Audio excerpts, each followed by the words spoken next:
Hi, second graders. Today we're going to read chapters 14 and 15 of Edward Tulane. Look, here he is. Isn't he cute in his new outfit?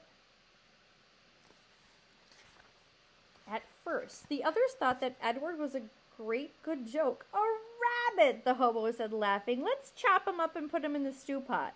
Or when Bull sat with Edward carefully balanced on his knees, one of them would call out, "Got yourself a little dolly, Bull?" Edward, of course, felt a surge of anger at being referred to as a dolly, but Bull never got angry. He simply sat with Edward on his knee and said nothing. Soon the men became accustomed to Edward, and word of his existence spread.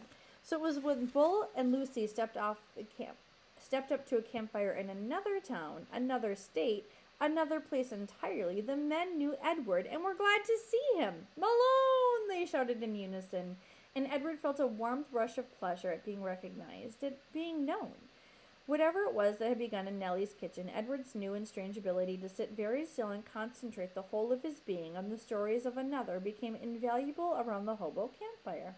"Look at Malone," said a man named Jack one evening. "He's listening to every dang word." "Certainly," said Bull. "Of course he is." Later that night, Jack came and sat next to Bull and asked if he could borrow the rabbit. Bull handed Edward over, and Jack sat with Edward upon his knee. He whispered in Edward's ear. "Helen," said Jack, "and Jack Jr. and Taffy, she's the baby. Those are my kids' names. They're all in North Carolina. You ever been to North Carolina? It's a pretty state. That's where they are. Helen, Jack Jr., and Taffy. You remember their names, okay, Malone?" After this, wherever Bull and Lucy and Edward went, some tramp would take Edward aside and whisper the names of his children in Edward's ear. Betty, Ted, Nancy, William, Jimmy, Eileen, Skipper, Faith. Edward knew what it was like to say over and over again the names of those who you have left behind. He knew what it was like to miss someone, and so he listened. And in his listening, his heart opened wide, and then wider still. The rabbit stayed lost with Lucy and Bull for a long time. Almost 7 years passed, and in that time Edward became an excellent tramp, happy to be on the road, restless when he was still. The sound of the wheels on the train tracks became a music that soothed him. He could have ridden the rails forever, but one night in a railroad yard in Memphis, as Bull and Lucy slept in an empty freight car and Edward kept watch, trouble arrived. A man entered the freight car and shone a flashlight in Bull's face and then kicked him awake. "You bum," he said, "you dirty bum. I'm sick of you guys sleeping everywhere. This ain't no motel." Bull sat up slowly. Lucy started to bark. "Shut up," said the man. He delivered a swift kick to Lucy's side, and that made her yelp in surprise. All his life, Edward was known what he was, a rabbit made of china, a rabbit with bendable arms and legs and ears. He was bendable, though only if he were in the hands of another. He could not move himself, and he had never regretted this more deeply than when he did that night with Bull and Lucy when they were discovered in the empty rail car. Edward wanted to be able to defend Lucy, but he could do nothing. He could only lie there and wait. "Say something," said the man to Bull. Bull put his hands up in the air. He said, "We are lost." "Lost! Ha! I bet you're lost." And then the man said, "What's this?" He shone the light on Edward. "That's Malone," said Bull. "What the heck?" said the man. He poked at Edward with the toe of his boot. "Things are out of control. Things are out of hand. Not on my watch, sir. No, sir. Not when I'm in charge." The train suddenly lurched into motion. "No, sir," said the man again. He looked down at Edward. "No free rides for rabbits." He turned and flung open the door of the rail car, and then he turned back, and with one swift kick, he sent Edward sailing out into the darkness. The rabbit flew in the late spring air. From far behind him, he heard Lucy's anguished howl. "Ow! Ow!" she cried. Edward landed with the most alarming thump, and then he tumbled and tumbled and tumbled down a long, dirty hill.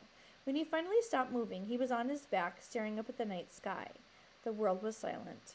He could not hear Lucy. He could not hear the train. Edward looked up at the stars. He started to say the names of the constellations, but then he stopped. "Bull," his heart said.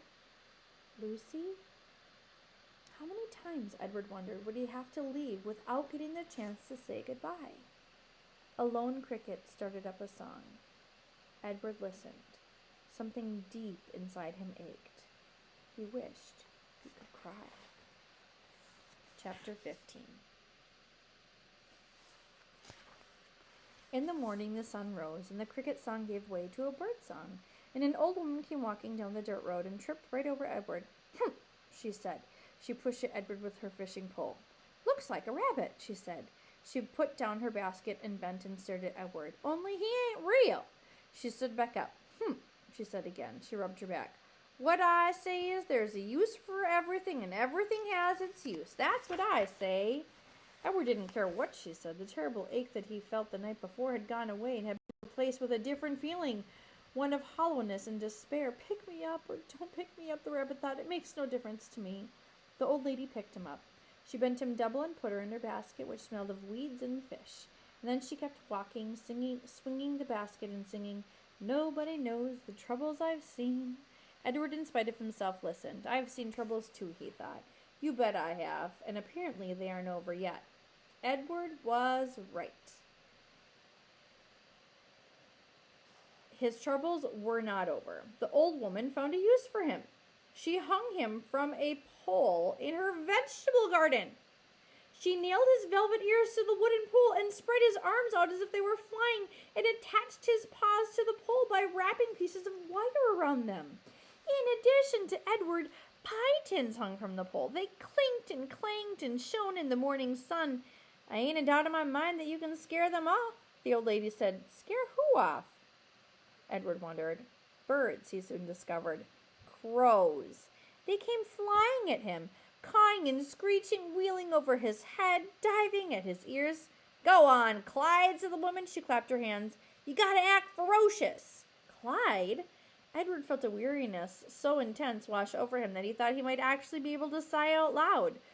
Who in the world? Would the world never tire of calling him by the wrong name? The old woman clapped her hands again. "Get to work, Clyde," she said. "Scare them birds off." And then she walked away from him, out of the garden, towards her small house. It's so sad. The birds were insistent. They flew around his head. They tugged at the loose threads of his sweater. One crow in particular would not leave the rabbit alone. He perched on the pole and screamed a dark message in Edward's left ear. "Caw, caw, caw," without ceasing. And as the sun rose higher and shone meaner and brighter, Edward became somewhat dazed. He mistook the large crow for Pellegrina. "Go ahead," he thought. "Turn me into a warthog if you want. I don't care. I'm done with caring." "Caw, caw," said the Pellegrina crow. Finally the sun set and the birds flew away. Edward hung by his velvet ears and looked up at the night sky. He saw the stars, but for the first time in his life he looked at them and felt no comfort. Instead, he felt mocked. "You are down there alone," the stars seemed to say to him, "and we are up here in constellations together." "I have been loved," Edward told the stars. "So?" said the stars. "What difference does that make when you are all alone now?" Edward could think of no answer to that question. Eventually the sky lightened and the stars disappeared one by one. The birds returned and the old woman came back to her garden. She brought a boy with her. End of chapter.